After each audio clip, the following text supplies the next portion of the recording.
You're muted. Hello, this is Brother Benson Media, and I'm joined with Makobura and Musimamo. Habari zenyu? Niko salama, nashukuru ndugu yetu. Hali gani? Niko vizuri.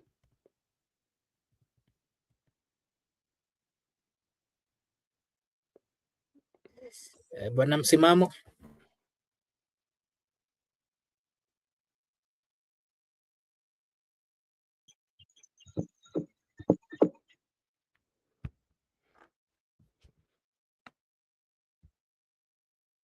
Msimamo yuko kweli?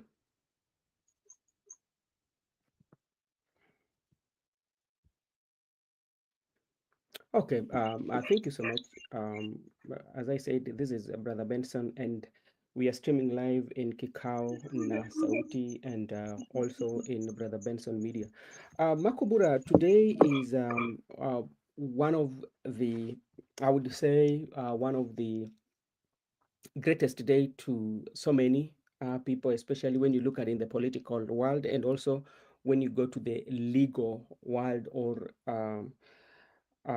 litigation of murder cases that we've witnessed. It is 8 years ever since the proceedings of Sharon Otieno um, murder case, especially, uh,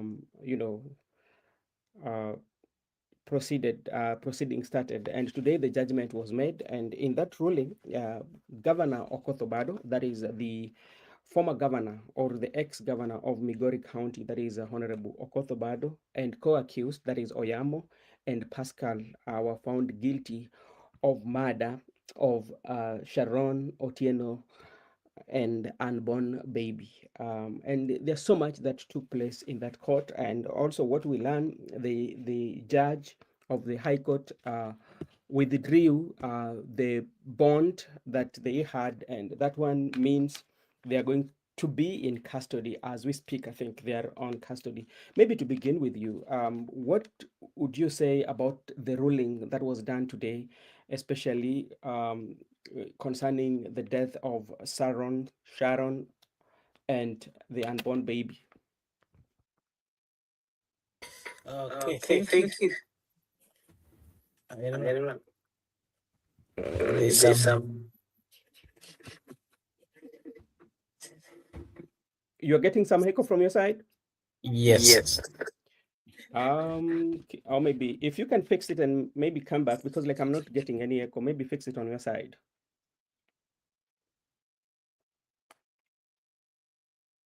Okay, as Makobura is still fixing his mic, I think he has an issue to do with the mic. But before even we go to the discussion of Sharon, we are also having this information that happened a day in Nyando, where the area MP of Nyando, Honorable Jared Okello, was distributing food relief, and a young man lost his life during that distribution. And this is in, I think, is in Kobura. The name of the young man is called Evans Ouma. Has lost his life during relief food distribution by Nyando MP Jared Okello in Kobura. I don't know whether Makobura, you have that information with you. I've just joined. I don't know what. I have not heard what you've just spoken about.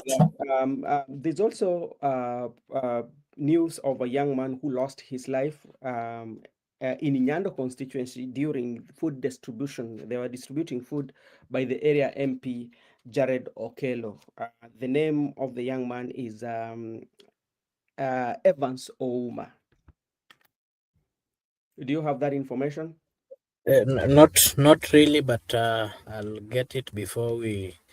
I'll give my views on that before we closes the show. All right. Okay.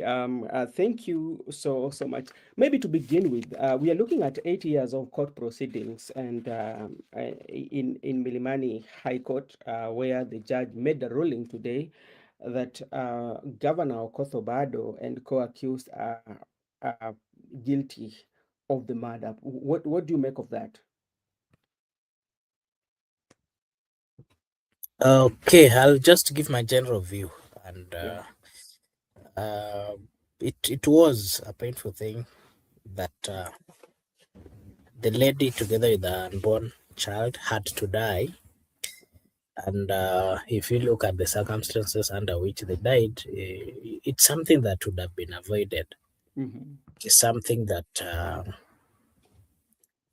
would have been sorted in a way that would have dignified the dignity of the governor, together with the people who were accused for that particular matter. And I want to say that I think these issues of murder, they are they're too much, more so happening in the hands of people in power.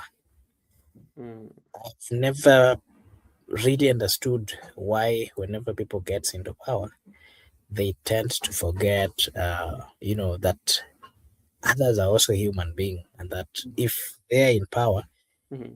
power is something that is transient. Power is something that comes and goes. Mm-hmm. So I've never understood why people have misused power. They have gotten to the point where if someone's behavior or if someone's existence, imagine, they make it this painful that an existence of a fellow human being, Mm-hmm. if that existence can negatively affect Mm-hmm. or can taint the name of the position that they are holding, then they tend to kill. I don't think that is the right way. It is Okay. similar. What happened to Sharon is similar to what happened to Albert, Yeah. because they were all touching on the dignity of these individuals. Mm-hmm. And it was something that was just thought of, they sit down and they have a look at it, and then they say, if this person continues existing, there's some truth that is going to come out. Okay. And that is not right to me. Okay. Uh, Thank you so much. Msimamo ni takriban tuseme kama 8 years in the proceeding of Sharon, who died or who was murdered. And today the court has found guilty former Migori governor, that is Honorable Obado, and co-accused, that is Michael Oyamo and um, and Pascal Obiero today. Their bond was withdrawn, and as we speak today, they are under custody. They are not going back home to their family. But this one was met with different reactions. You know, there are those who feel this was a politically motivated, because you saw during that moment in time when the ruling was done, Makalda member of parliament, not member of parliament, sorry, Makalda member of county assembly, burst into tears, especially. It tells you how emotional he was, due to the fact that maybe he was connected to the governor in any way. But like when you see the other side of Sharon of family, they were celebrating and saying that the justice has been done. So it was a mixed reaction of everything. I saw today, I was going through the post, I saw the brother to Michael Oyamo also posted something on the social media, because this one touches on the family. Maybe msimamo, wewe unaweza sema vipi?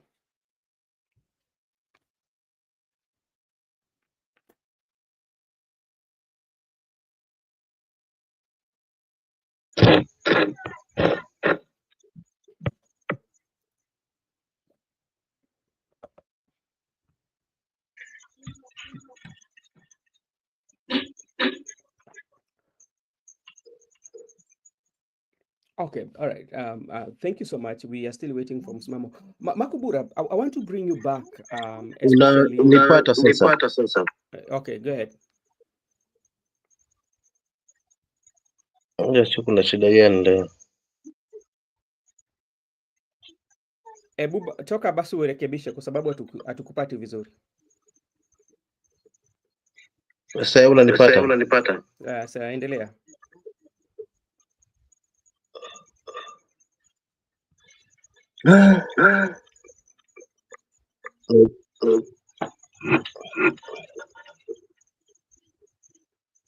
Nasikia kama kuna I think there's too much echo on his side, and it's not. Okay, maybe he has a problem. Let him fix the. I don't know. Are you getting? Whenever Whenever I'm saying, I'm fighting on my so end as maybe well. he might be using the earphone. I mean earpiece. So that also could cause echo on his side. So maybe you can check his setting. But Makobura, we want to look at the life of Obado. You know, very briefly, when you look at the life of former governor, You can you allow please me to allow me also to also leave and leave come and back come back because I'm because we'll be finding finding myself. ourselves. Okay.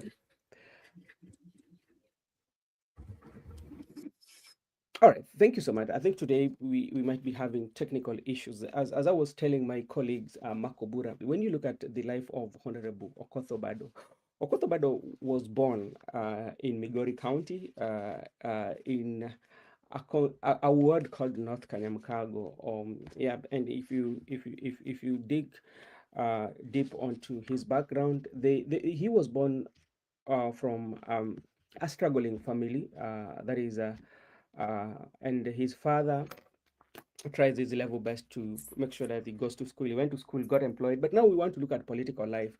You know, the political life of Governor Okoth Obado is quite much interesting. Obado, in his political life, we want to talk about the first time when he was running for governorship. Actually, he went through nomination of ODM where he won, and he was not handed over the certificate. Makobura, you remember, he went to Nairobi because there was CORD of a coalition of so many parties. He came with the PDP, and he ended up winning, defeating ODM candidate. After winning, Okoth Obado went through court battle that was challenging his victory. The better part of his first term, especially as a governor, was consumed by him fighting political battle, his victory. Later, he won that case, and from there, he did not have very good relation, especially with ODM. You know, and he was seen as somebody who has defeated, especially the ODM and Raila. Remember, when you look at the Luo Nyanza, it is always ODM strong zone, especially. And Obado came with PDP, he won. He later ran for his second time in ODM party, which he won. And during the campaigns, Ochila Yako was not very happy with his win. Ochila Yako decided to go independent. And during those campaigns, it was seen that the major ODM political parties actually were supporting Ochila Yako, but he ended up winning. After that, he had back and forth with ODM. And during his last time in last tenure or last lap in governorship of Migori County, that's where the issue of Sharon came. Maybe Makobura, before you talk about the issue of Sharon, maybe a little bit of Obado politics and his influence, especially in the South Nyanza, if I may say, or in the entire Nyanza politics.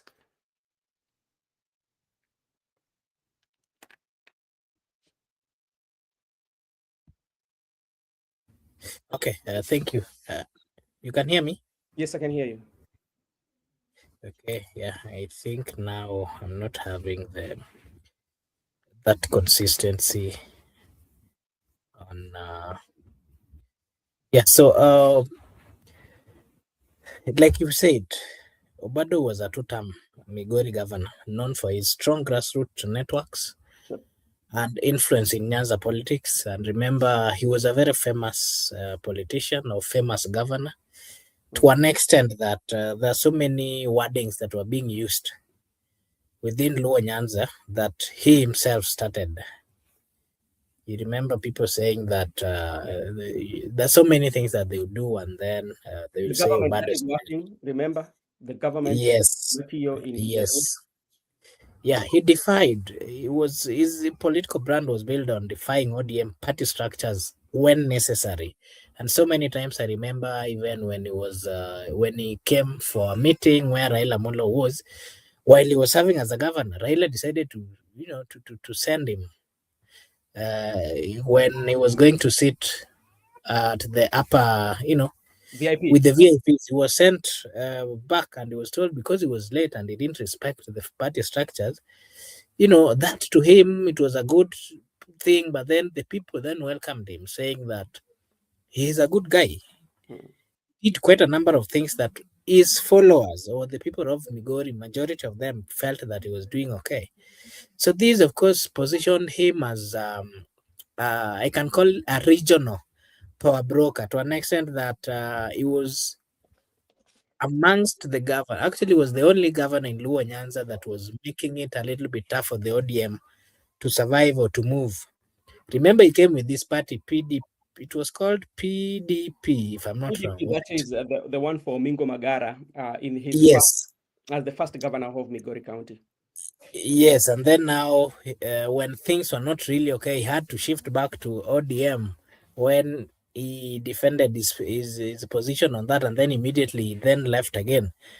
You Actually, know, he, Buddha, sorry, I think like I think like they might have, the ODM brigade had to talk to him so that he can yeah, come actually to, because remember, he was very powerful and ODM did not want to lose that seat, especially to an independent or him coming with another political party. I remember that, and he was seen as a politician who would make it easy Mm. for the opposition. Then, according to the people of Nyanza, I think the opposition then was the Jubilee that was led by the Yeah, president. yeah. So that, of course, made the politicians coming from Luo Nyanza to negotiate and partly come up with something so Mm. that he would not, they would not see the embarrassment. But Obado was actually ready for that. And something else about him is that he is a go-getter. He's a politician who is not fearful.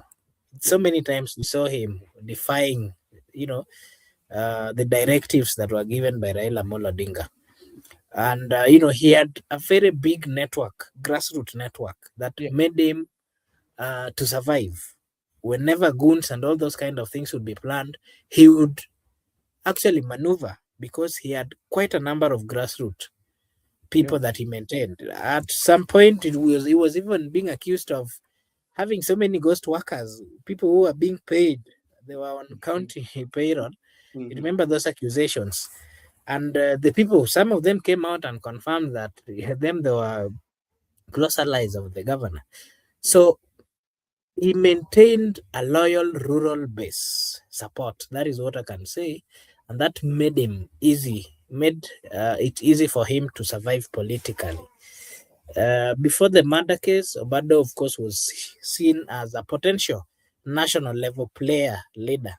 Mhm. Actually, if it were not this particular case, Obado would be today one of those leaders that people would be speaking about at the national level.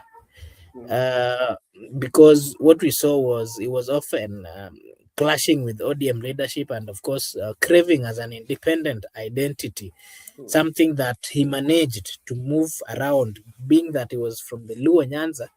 It is not easy to survive in Luo Nyanza if you are against the ODM leadership, but him he did. That Mhm. was a clear indication that Obado's future politically was going to be very bright. Yeah. Then, of course, the Sharon case. I can say that, however, it became a permanent shadow over his career, something that we've witnessed for over 8 years. Mhm. He's been trying to join this political party. He's been trying to to maintain relevance, to maintain consistency. But then now you find it tough. It gets back, the consistency of court hearing here and here. Of course, this did trigger the public outrage Yeah. and weaken his political capital. Long before the final conviction, we didn't see him very much active in the politics, national politics, because he was, of course, fearful of what was going to await, being that that was a case that was, I can call it a national case, Yeah. one that quite a number of people within the Republic of Kenya, be it the FIDA, there were so many bodies who had converged and they Mm. were part of this particular case, just trying to find the truth that came. So Yeah. the guilty verdict, Mhm. effectively, Mm. I can say it has ended his political future. Yeah. And this, I can say, has closed the chapter on one of the most Kenyan's controversial governors, that is Governor Obado, Okoth Obado, a governor that today has been found guilty together with his close allies, that is his driver and his PA, over the case of Sharon. But if you try to look, when we just look at his political life, Yeah. I think he did well. He did well because surviving in Roland with uh, a divergent view of not supporting the party of the day Mhm. would only happen if you are delivering for the people. Yeah. I think that is what I can say. There are people who are wired or who are created differently, and I would say that Obado is one of those, especially those who goes against all odds and be somebody in the society. Even from his childhood, if you listen or you get to know about his stories and where he has come from and where they are as a family, actually you would say that is one of those, especially against all odds, uh, you look at the challenges that they go through and they overcome. And I was just reading an article where like today in the morning, when he left home, actually he left home in his Lexus, and when he left home in his Lexus, was greeting some of his supporters, expecting to hear his fate today in the courtroom, but what happened from Lexus to prison, and that's how sometimes life changes so shiftly. I know for a fact when he was leaving home, I do not think that he had any idea that the ruling would go that way, or And maybe I he would. think maybe I just allow me to just give just a preview of his background now that you've mentioned up to Yeah. this particular point that he's gotten. Mhm. But his name, his real name's Zakaria Okoth Obado.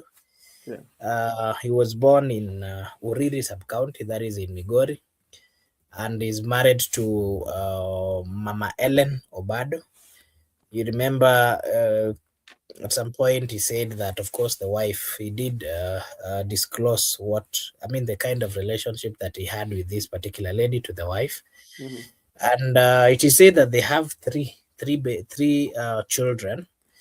And his education, he attended St. Joseph's Rapogi Mhm. in Uriri, and then later on went to Kenyatta University, where he did his educations, bachelor's of education, and then later on, of course, did master's degree in strategic management. He was a teacher. He began as a teacher under the TSC Commission. He taught at Taranganya Boys, that is in Kuria, later at St. Joseph's Rapogi, Mhm. where he was teaching, of course, science. Many times he's been said that he was a physics, mathematics teacher. Yeah. He also served as a principal of Chunge Secondary School. And then, of course, shifting to the public administration, he left teaching for private business, where in 2010 he was appointed the chairman of the Kenya Sugar Board by the Agricultural Minister Sally Kosgei. This appointment marked his entry into the national level networks and the set strategy for his political rise. When he did then join the political rise from, he was, let me call it, from an underdog to governor. Yeah. Most people did not really understood then how powerful the governors would be. So he sought ODM nomination for the Oriri MP, but he lost. That was in 2007. And then in 2013, I was the first governor of Migori County, where he contested on the People's Democratic Party, that is the PDP, which was a very small party, not known by majority of people. He defeated ODM's Professor Oyugi Akongo against the ODM wave Yeah. in that particular county. Mhm. His victory, of course, survived a court recount and was, of course, upheld. The governorship style, that was, if you try to look it from 2013 to 17, he was known as a grassroots mobilizer. Since he realized that there were so many court cases here and there, What he focused on was doing grassroots mobilization. He was, of course, a political schemer and independent minded leader. mm, He faced constant clashes with ODM MCAs, being that he was from a party that did not have majority, and of course, party officials. His administration, of course, was marked by corruption allegations here and there. You remember the 230 million irregular yeah. ambulance Mm-hmm. procurement that was everywhere. There was the 20 million residents uh, furnishing controversy. And then now he was re-elected as the under the ODM, where he faced a fierce challenge from Mochilo Ayako. Yeah. The campaign was marked by violence, leading to ODM disciplining him and fining him 2 million. I think you remember that as well. Yes, I And do. then now, yeah, and then now he completed his term in 2022, returned to PDP, and of course decided to support President William Samoei Ruto's Kenya Mm. Kwanza campaign. Yes. Then, yeah, that was it. In the case that was then brought forth, that was from 2018 to 2018. Mm-hmm. This, of course, defined the events of Obado's later life. Mm-hmm. You remember when Sharon, a Rongo University student, was abducted and murdered in September 2018. She was 7 months pregnant, and the court found Obado had a relationship with her. The Mm. court findings that was today, let me just give a brief, Okay. where Obado, Michael, and Kaspal, they were guilty. The prosecution proved the case beyond reasonable doubt, where, of course, Obado pressured Sharon to terminate the pregnancy, withdraw financial support, and use intermediaries to conceal the involvement. Okay. The meeting at Graka Hotel was meant to hand Sharon over to her killers. Obado financed the operation according to what was being I do. brought forth, Mm-hmm. where Obiero handled the logistics and Oyamo acted as the intermediaries. Yeah, Mm-hmm. so I think that is the bigger thing. The controversies that have marred Obado's life are, of course, things to do with corruption, violence, Mm-hmm. and the worst of it, the Sharon's case made it tough for him to survive. Okay, thank you so much for that brief. As I was telling you earlier, if you look at his political career and political struggles, especially, that's why I was telling that Obado is one who, against all odds. I can remember when he was competing against Ochila Yako for his second term in office. The ODM brigade actually did not support his as such, or I don't think the ODM brigade supported. Uh, uh, Obado, but he ended up winning. Even immediately after winning, Makobura, you remember there was a time when that violence took place. There was a time then Badi was the chair where he went and sat with some ODM county members of assembly, and this was a conversation that wanted to impeach Obado. It did not work. That's when even the Speaker of National Assembly, including I think the Odhiambo Mamba was another official there that during when they went for um, you know there was so much that was going on during his time, but like he managed to finish his term. But now, despite all that, now let us look at his political career, especially because something that we cannot deny, as you said, that a grassroots mobilizer in Uriri Consti, I mean, not even in Uriri Consti, in Migori County, and even South Nyanza at large, Obado was this one person that would be seen as emerging leader that would give people direction. Remember, if you look at the story of the Luo, there's this the fight, usually the fight between the Luo Nyanza, the South Nyanza, and the Sahwa, whereby they've been like that simmering war between, and Obado was seen as one person who would lead the South Nyanza, especially the Luos from South Nyanza, to give them direction politically, you know. But that one also did not materialize, but it was something that was in place. And if you look at Obado has been a very big critic, especially of ODM until recently. He said that ODM has died, and there's no need to vie in that political party, and he was somebody who was giving direction. And even those who are vying in Uriri constituency and even in Migori constituency, people would want them, especially to associate with him, based on the fact that he's coming from larger, especially Kanyamkago clan. And if you look at Kanyamkago clan, is a very big clan. And another thing also, their wives are married in those areas of Karungu, Kadem, and even in Meuru. So their siblings are spread all over. So you can find that when he gives direction, those who are coming from those areas will listen to him, because he seems like an uncle to them. At the same time, he seems like is one of our grandfathers. So Obado, especially his influence in Migori County, you cannot do away with it. And what has happened today, especially, is a big blow, especially to that politics and those who are relying, especially on his support. That is all something that also I would say.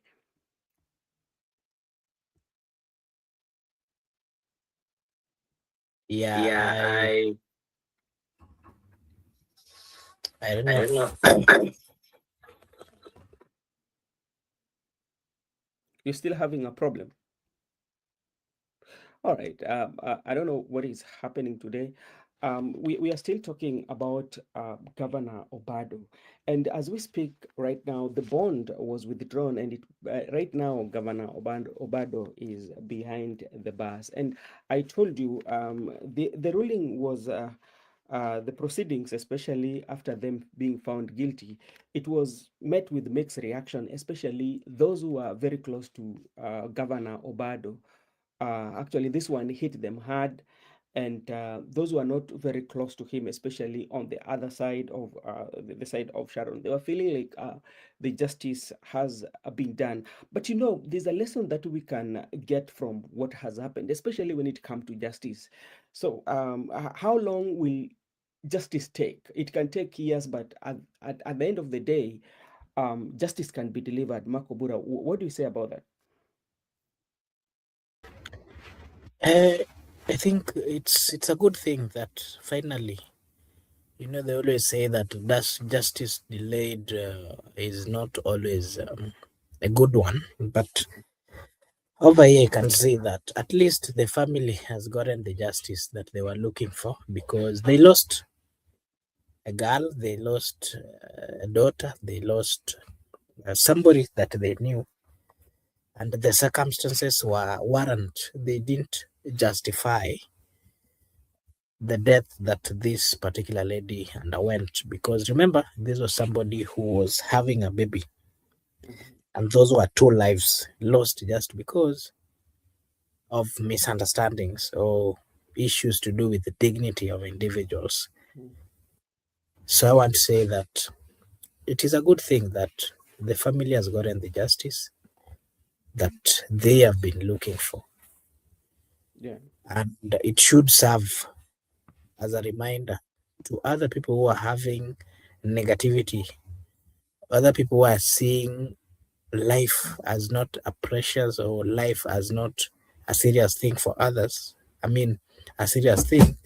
They need to know that life is a precious thing, and that life is one of those things that should be respected by all means.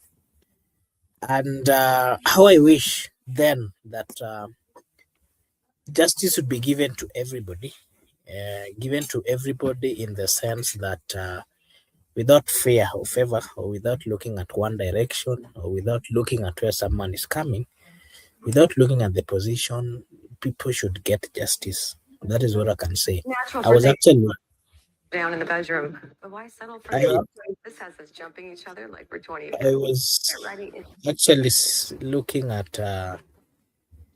I've just seen another message here that the court acquits Senator Jackson Mandago Yes. of conspiracy to misappropriate 1.1 billion Yeah. meant for Wasingishu scholarship program. Yeah. I was coming to That that. is why I'm saying, Okay. yeah, I'm actually flabbergasted by that particular court finding, because how I wish that if we were looking into these matters, we look it without, without fear, without looking at one or being one-sided. Okay. All right. That Makobura, is my take on thank, the issue. thank you so much. I earlier I mentioned that this ruling was it had mixed reaction, and let's just play this.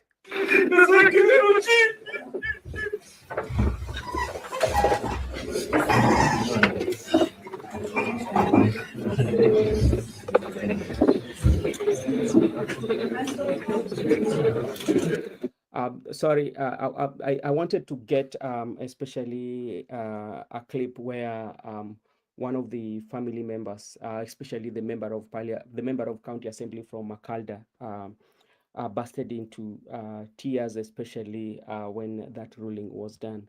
But Makobura, there's few things also that we have to look at, because there's a lesson here that maybe we can learn, and especially for us who sometimes we might be employed with high level uh, politicians, or somebody who is the boss, especially to execute such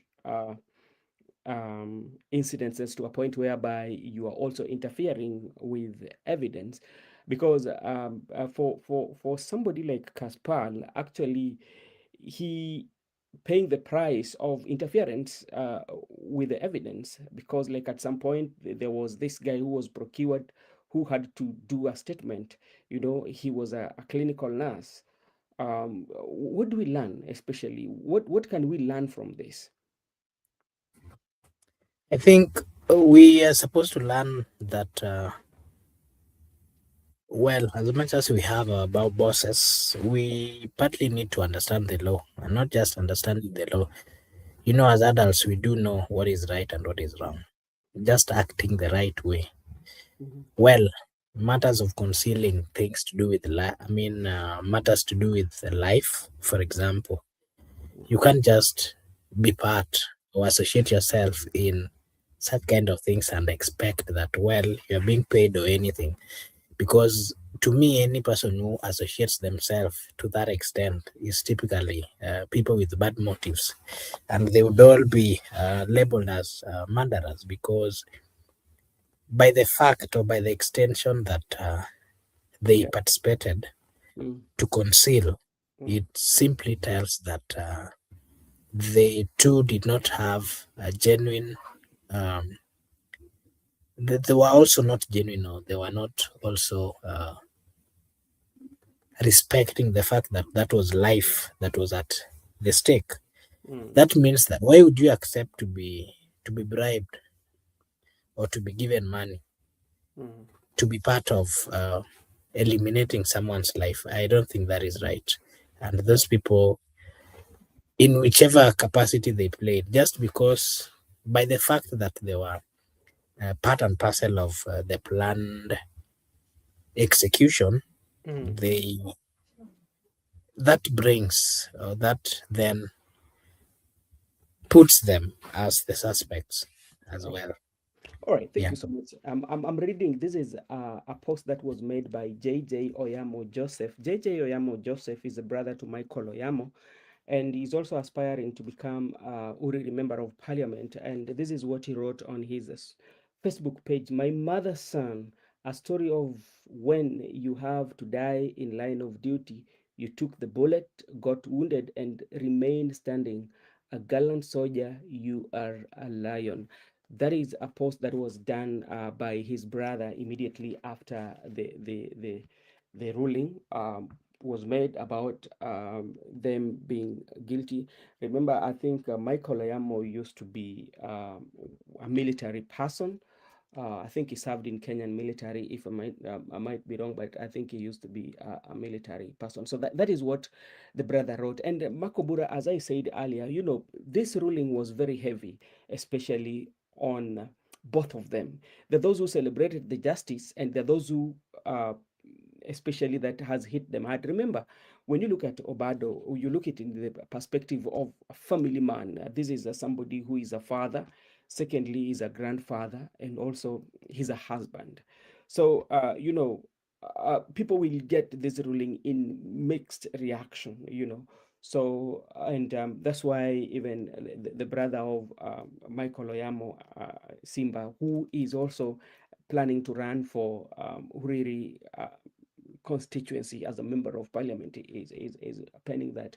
And we were talking about lessons that we can learn. And most of the time we've seen this entitlement by politicians, and this brings us to what we say goonism, that we are seeing. We always see some of these goons that are being hired, especially by these politicians, and they commit atrocities on their friends.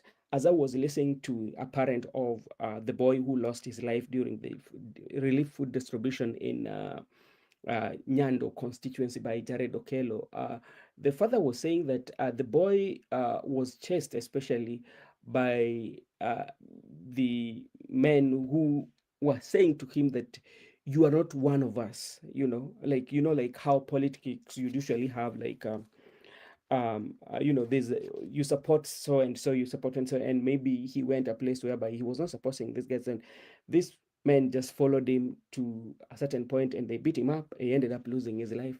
Why do you have to do that? Because like this is just a food distribution. You leave food, you distribute them. If you cannot, especially, give it to him, why should you kill him? At the end of the day, the member of parliament is not going to be responsible, because you are the person who has done the act. You're going to be responsible, and you may end up, especially in jail term. And as I speak to you today, there's also an incident that happened, especially in Urere sub county, where a grade 9 uh, was slashed by another grade 9, and is a police case right now, just because they disagree in school. These are young people, and the boy died, you see. So why would you do something that you come and regret later, Makobura? This it's they are human beings at times. People do make a step before really looking into uh, the exact place where the leg is going to land, or the step that they are making is going to land them.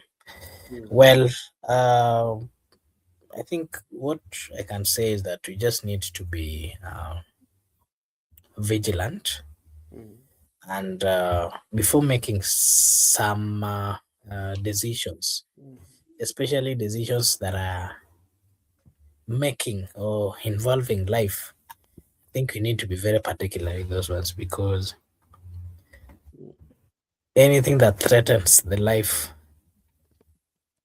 is a matter of seriousness, that such kind of decisions has to be thought. People have to think, and ensure that before they make them, they do it in a manner that is firstly respecting the rights of that particular individual, having known that life is a precious thing that is only given by God Himself, and it is given once. Yeah.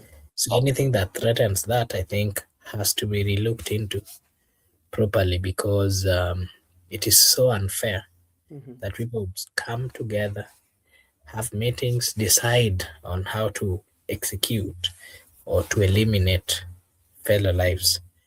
I think that is such a painful thing that let me give you the reason why, for example, close allies of the governor or the people associated with him are finding the pain is because this thing happened in 8 years. Yes. And for 8 years, these people have survived without Sharon. They've never known, they've never seen her existence. So emotionally, we are human beings. You'll find that for 8 years up to now, there's a little bit detachment from the emotions of Sharon. So you'll find that the one that is currently coming stronger is the fact that this particular former governor is going to serve in jail, for example. It becomes painful. It is normal. But if this particular case would have been handled in the same month and a verdict given in the same month, it could have not. it could not have raised a lot of emotions that are currently being seen. And again, people would have had a balanced emotional, behavior on how to handle that particular matter. Yeah. Now that it has taken 8, of course, people would say that, well, Sharon, there's that mentality or that feeling that maybe she's not there, we've survived without her. And so this person should not be taken the other side. There's that mentality. That is why you are seeing a lot of people crying here and there, a lot of emotions here and there, because that which happened to Sharon and the information that came and how it was done, it has gone by time. They say that time is the best healer. But well, my thinking again is I think whenever these kind of things happen, we need to get justice as soon as we can, because delayed justice always comes with a lot of difficulties. It comes with part of what we are seeing now. For example, the issue of Albert. Now look at it. It is how many years? It happened in 2024. Today we are in 20. That is 2 years down the line. There's nothing substantial that has been done. The other day you saw the case started and it raised a lot of emotions in the country. People asking so many questions. If this case was done away with in the same year or in the first or the second months, possibly the people would have felt that truly this is a caring government. This is a government that that cares for the life of the people and of course the emotions of the people. Look at, for example, how that particular case is being handled today. If you watch the CCTV and you look back, look at or remember how this case was brought forth, how the instructions came. Look at the reason why this young man was killed. Look at it. And then you ask yourself, did it even warrant? Look at how this young man was beaten by the CCTVs. It is so painful. But you will find that this particular case would end in 10 years. In 10 years, partly, people would have partly forgotten about the story and how painful it happened. Remember, this death caused a lot of demonstration in the entire country. If the case would have been completed in the first month, then probably people would have, said that, well, this was justice. But the justice that is coming years, it is just as well. But it is not one that is given at the right time. Okay, Makobura, before we wind up, let us look at the judiciary with this kind of ruling. Do you see this one is uplifting the profile of judiciary and saying that they've done a good job based on the ruling that was made today? I wouldn't say so. I wouldn't say so because we've seen. Okay, let me put it clear. I think we have some good judges in the Republic of Kenya. We have judges who are not compromised. We have judges who are professionally and they are professionally upright. And we have judges who respect their professionalism, the ethics, they respect whoever they serve, the God that they worship.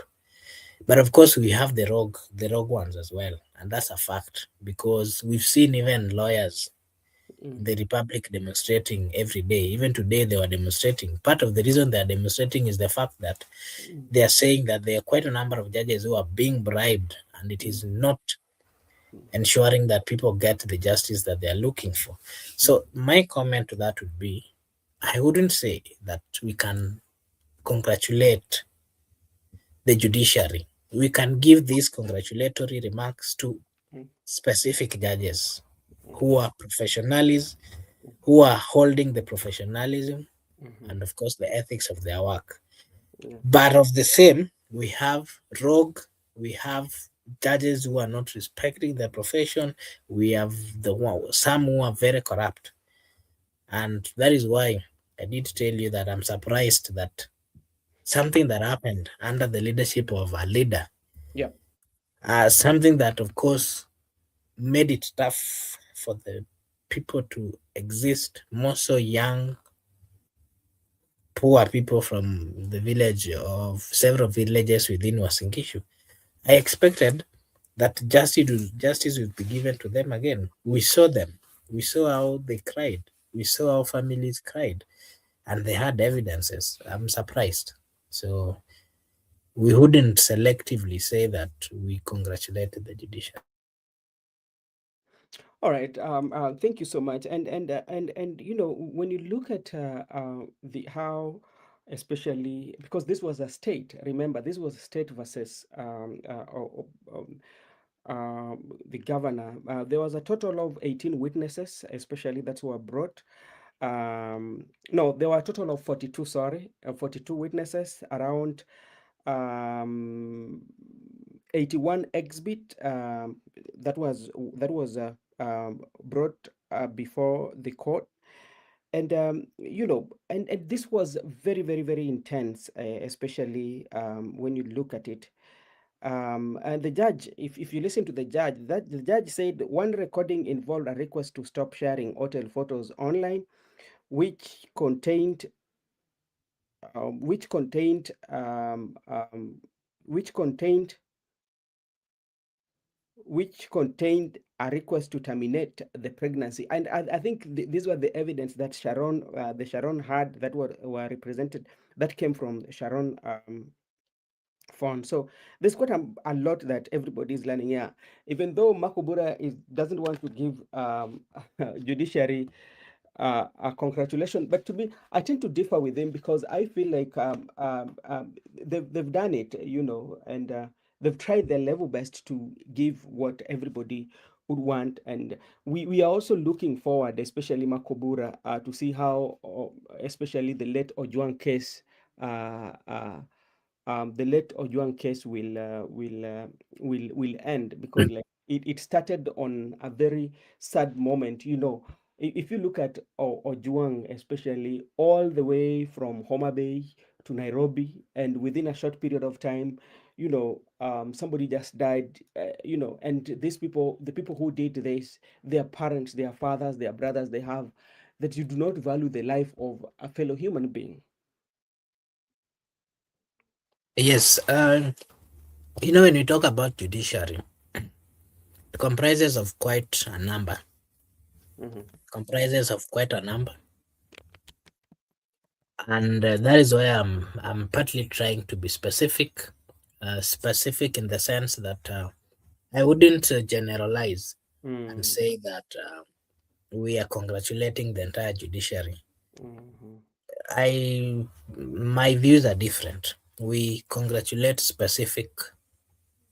um, specific judges who have made certain judgments which are respecting the Constitution of the Republic of Kenya, which are truthful mhm, judgments, which have been verified and partly done in accordance mhm. with the professional ethics that is required within that particular professionalism. You know, Marco Bura, when we look at politics again, when you look at what has happened to Obado, especially, I think I'm looking at it politically. I think this is a reprieve, especially for ODM members, especially from ODM party, because Obado was a was a thorn in the flesh of ODM party, and I I don't think so, and the mm, reason why I want to say that is ODM as well. ODM exists, mhm, but currently I don't think there is. I mean, there is I mean, people would be forced to do what? that it is ODM and it is ODM. I don't think so. There is a lot of liberation in terms of political parties, and there are several options. And I like the fact that Mm, that mentality has started getting into the people. They yeah. have started realizing and knowing that we are not going to elect the party. We are going to elect leaders. And that is why even the leaders within ODM themselves, they keep saying, I've had the senator of Homa Bay, I've had Millie Odhiambo, I've had quite a number of leaders coming out to say that this time round, we are not electing leaders because they are in ODM. And the senator of Homa Bay was very specific. The people would elect people, I mean, the people would elect leaders based on if they're seeking for re-election based on their performance, what they stand for, what they're bringing on the table, the number of times they've fought for the people, such kind of things. So uh, whether whether ODM still holds the grip within the Luo Nyanza, this time round it is not going to be the only Political way. uh-huh. Yes, it isn't going to be. And majority of those people within ODM, they're just simply there with reasons. But if it were not the reasons and what they are getting from the president, they would not be there. And they know it is not going to be easy for them. So I don't think Obado would have been a threat to the ODM fraternity within that particular area, because already he had started associating with the government and with the president long before ODM made the move. Okay, Makobura, thank you so much. And actually, Makobura, I spoke with Barak today, and Barak has he's done with his masters, and very soon, hopefully, if he doesn't get engagement, we will be engaging with Barak here on our show. We just spoke a few minutes ago, and we are waiting for his graduation. So. Once the date for his graduation is out, if he invite us, we will make sure that we attend as a family. So that is also news that we have. So for those who have been missing Barak, Barak is done with his masters. We spoke with him today. I think it's around evening time, and he's just waiting for the date for graduation. Then he will share with us. Then after that, we will see how we can attend that graduation. So just to be informed, and we congratulate Mr. Barak for the hard work, and you know, and we wish him well. Makobura, maybe your last remark. Yeah, Barak is a good friend, and I like the fact that of late we've been associating with very learned people. Yeah. The other day it was Judith, and we had the opportunity to. I had the opportunity to represent the entire Brother Benson family, of course, with the assistance of the channel and, of course, our good friends from the comment section, more so our good friend Goodyear. And Judith did confirm that she felt that her friends or the team Brother Benson was also there. So that's a good thing. I think we are family, whether we are at the comment section or at the panelist side, we are family. And if he gives us a date, I know he was at UN, but I can see where is the graduation. I know he was in UN, but we wait for the day. I will try find time as well to as well represent Brother Benson family as always. Yeah, he will share, because I think he was the main campus. So, and I think the graduation might be coming in November, around November there. So Barak will share with us. So if he does so, and we will be there to celebrate with Barak. And Makobura, you can also reach out to him, and tuanze kupanga kazi, kwa sababu saizi amemaliza. Okay, it's okay. I will. All right, to Gypsy Corner, thank you so much. And to Judith and everybody who was watching us, thank you so much. Tomorrow we will be hosting, I've reached out, I was supposed to host Kijana Msafi, and tomorrow I will be hosting Gitau. Gitau is coming from Komarok, Nairobi. and we will discuss about his political and what do he wants to offer the people of Comaroc. So, and the news that are, all that is happening. So we will be here to have a conversation with Gitao, and it will be coming from 6:30 to around 7:30, so very early. So thank you so much, and let's tomorrow engage with Gitao Kamau.